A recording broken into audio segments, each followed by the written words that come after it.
Olá, bom dia, boa tarde, boa noite a todos e a todas. Me chamo João Vitor Sanches e sou aluno do programa de pós-graduação em Geografia. Hoje é dia 25 de março e nós estamos começando mais um episódio do nosso GeoPocket, que é a nossa versão Pocket do Geotalk, com as principais notícias comentadas ao longo dos últimos 15 dias, né?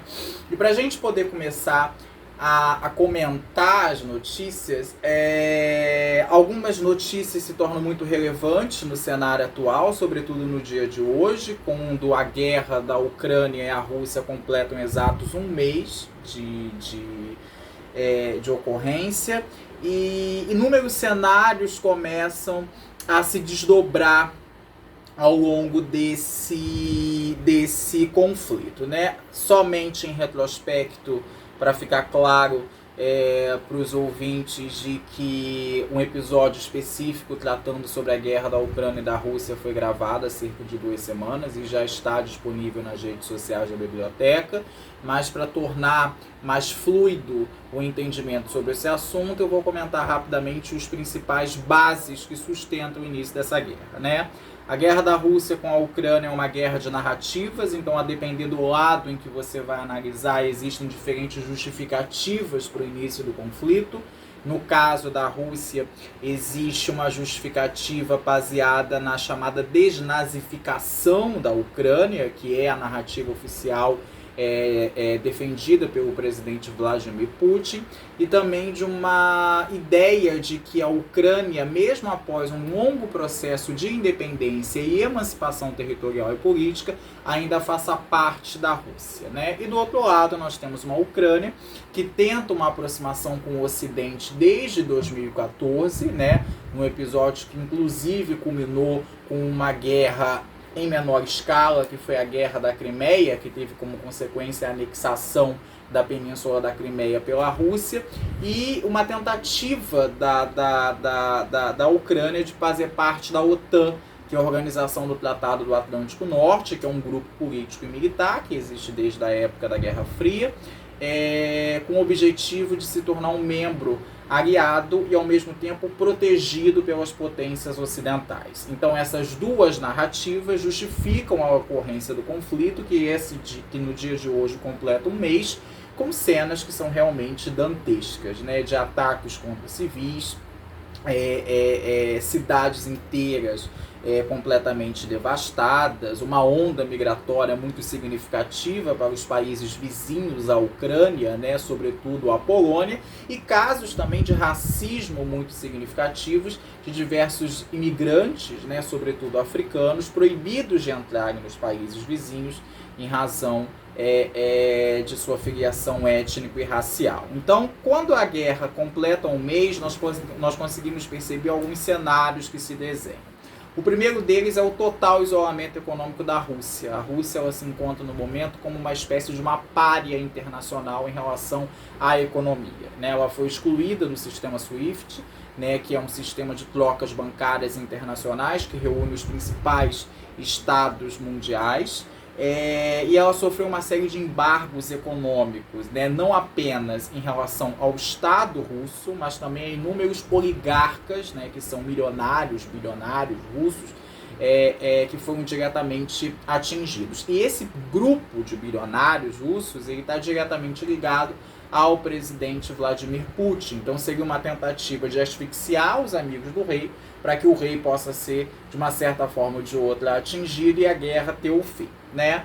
Bom, mas aparentemente, até o primeiro momento, os impactos dessas sanções econômicas não foram sentidas de maneira muito forte. A Rússia continua, mesmo com a sua economia desmoronando a olhos vistos, ainda se mantendo minimamente intacto, né?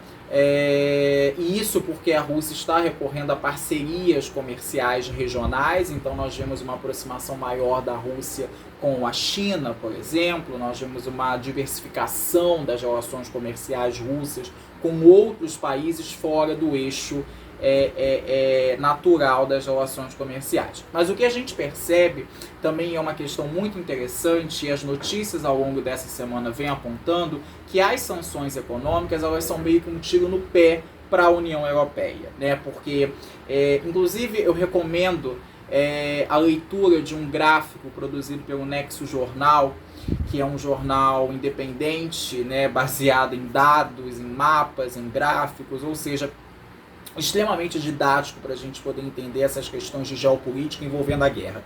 E o Nexo ele produziu um gráfico que mostra a balança comercial da Rússia em relação às exportações e importações e os seus principais parceiros. E tanto em relação às exportações quanto em relação às importações, os principais parceiros comerciais da Rússia são os grandes players econômicos da União Europeia.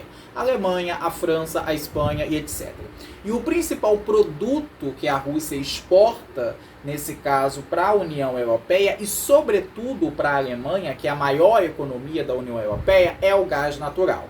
Então, essas sanções econômicas que afetam diretamente o setor de petróleo e gás natural da Rússia, ao mesmo tempo que prejudicam a Rússia, porque cortam as relações comerciais desse país com o restante da União Europeia, prejudicam ainda mais a União Europeia e, sobretudo, a Alemanha. Então, o que a gente percebe é uma verdadeira corrida dos países da Europa para diminuir essa dependência energética da Rússia nesse momento de sanção e, ao mesmo tempo, a gente viu um retrocesso na política ambiental adotada pelos países da Europa desde mais ou menos a década de 2010. Né, que seria uma política de transição energética para uma economia chamada verde, com a utilização de fontes renováveis de energia, e diante desse cenário das sanções, eles estão literalmente rasgando esse pacto e buscando fontes de energia que foram condenadas há pouco tempo atrás, como a energia nuclear, como a energia do carvão, que é uma das energias mais fontes energéticas mais poluentes que existem. Então, é uma situação realmente bastante complexa, porque ao mesmo tempo em que se tenta asfixiar a economia russa, a dependência energética e econômica dos países da Europa faz com que automaticamente eles também sejam bastante prejudicados. E isso, como apontam as notícias também ao longo dessa semana, não se restringe somente às nações da Europa. Nós vemos até então nações do continente africano que são diretamente afetadas por essa política de sanção econômica. Né? Para vocês terem uma ideia, a Ucrânia e a Rússia são os maiores produtores de trigo do mundo, né? Então eles exportam uma quantidade imensa de trigo para diversos países, o Brasil inclusive, países africanos, né? A próprio países pertencentes da União Europeia. E com essa interrupção das relações comerciais e das trocas comerciais entre a Rússia, a Ucrânia e o restante do mundo, isso vem pressionando diretamente os países africanos que são totalmente dependentes dessa importação do trigo. E em países em que geralmente a renda de grande parte das famílias vão justamente para a alimentação. Então, a consequência disso no médio e longo prazo é que a interrupção do trigo faça com que a questão da subalimentação, da fome crônica, da pobreza se torne cada vez mais pertinente nesses países africanos. Então, a grande questão é, quando você impõe sanções à economia russa, que não, embora seja uma economia, digamos assim, de importância média no cenário internacional, as consequências não ficam somente restritas à Rússia, mas elas afetam todos os países que, de maneira direta ou indireta, participam de todo esse, digamos assim, convescote de troca econômica que existe entre eles. Então, a guerra ela completa um mês, né, e com diversas consequências, né, e sobretudo na questão energética. Mais uma vez eu digo que nós estamos vivendo hoje no Brasil, em relação à questão da alta do petróleo, uma crise do petróleo, né, que em grande parte é movida pela guerra da Ucrânia e da Rússia, mas também é movida por uma série de políticas, né, de total intervenção na Petrobras, que se tornou uma empresa mista, né? Então, ao mesmo tempo que a Petrobras ela é uma empresa estatal, ela tem cada vez mais participação acionária. Então, esse comportamento privado da Petrobras faz com que ela busque lucros acima de tudo. Então, a alta do petróleo ela não está apenas e tão somente relacionada à questão da guerra, mas também de uma necessidade da empresa de buscar buscar lucros para os seus acionistas, e o maior acionista da Petrobras é o Estado brasileiro, portanto a União. Então, grande parte da alta do petróleo que vem corroendo a economia do povo brasileiro, né, é justamente motivada por uma política de preços baseada na aferição de lucros de acionistas e do Estado, né, e de uma tentativa de você vincular o valor do petróleo ao mercado internacional, né. Então é necessário a gente entender que muito dos problemas, né, que nós estamos vivendo atualmente, que nós vamos viver nos próximos meses, tem relação direta com esse cenário que está acontecendo no leste da Europa. E uma outra questão também que eu gostaria de posicionar, que também foi bastante relevante ao longo dessas semanas, é a movimentação no tabuleiro político para as eleições de outubro desse ano. Né, nós vemos uma movimentação muito grande nas redes sociais, né, de pessoas, sobretudo antagônicas ao atual governo, estimulando os adolescentes de entre 16 e 18 anos de idade a tirarem o título de eleitor. Né, e resiste-se, inclusive, que essa faixa etária, desde 1992, quando essa medição começou a ser feita, esse ano foi o ano em que essa faixa etária menos registrou o título de eleitor. Então isso mostra como existe uma alienação da participação política por parte dos adolescentes a cada ano que passa. E isso pode ser motivado por diversas questões, né? Um cansaço da política, um cansaço de participação dos espaços políticos, um descrédito em relação às figuras políticas que se apresentam nesse cenário eleitoral.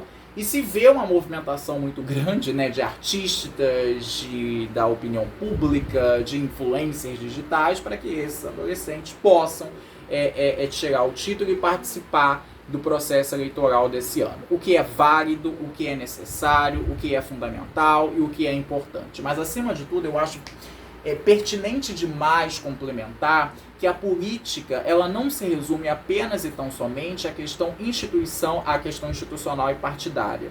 Né? A política ela não se resume a um processo de 4 em 4 anos em que nós vamos lá, digitamos o número na urna e ótimo, pronto, nós fizemos a nossa parte.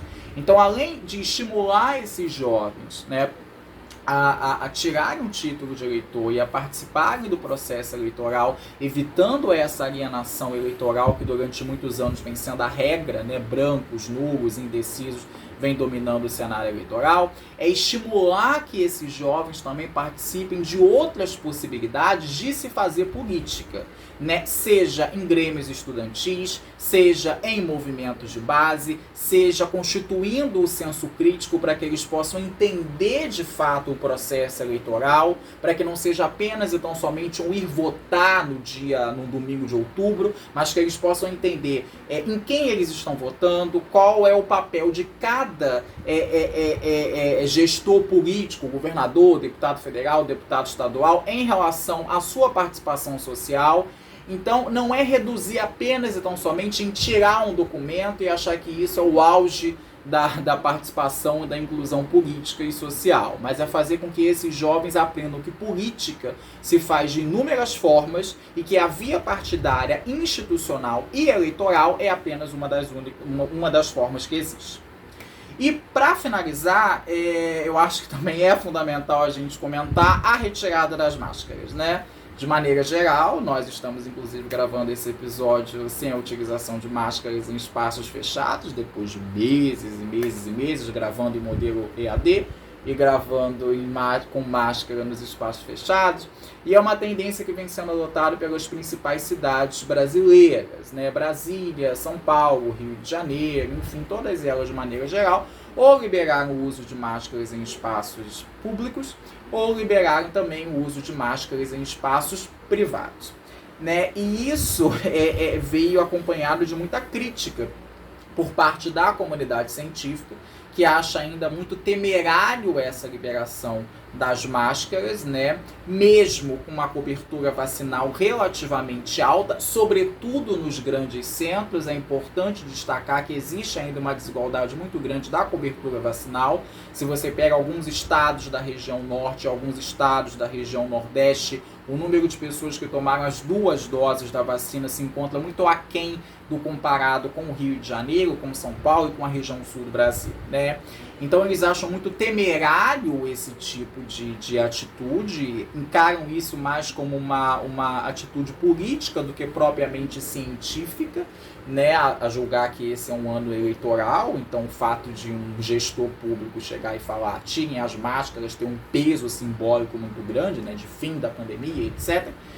E isso vem causando comportamentos um tanto quanto meio distoantes, né? Então, enquanto uns se libertaram literalmente das máscaras, outros até então vão lá e ainda continuam utilizando as máscaras, e isso mostra como ainda existe muitas dúvidas em relação à pandemia, né?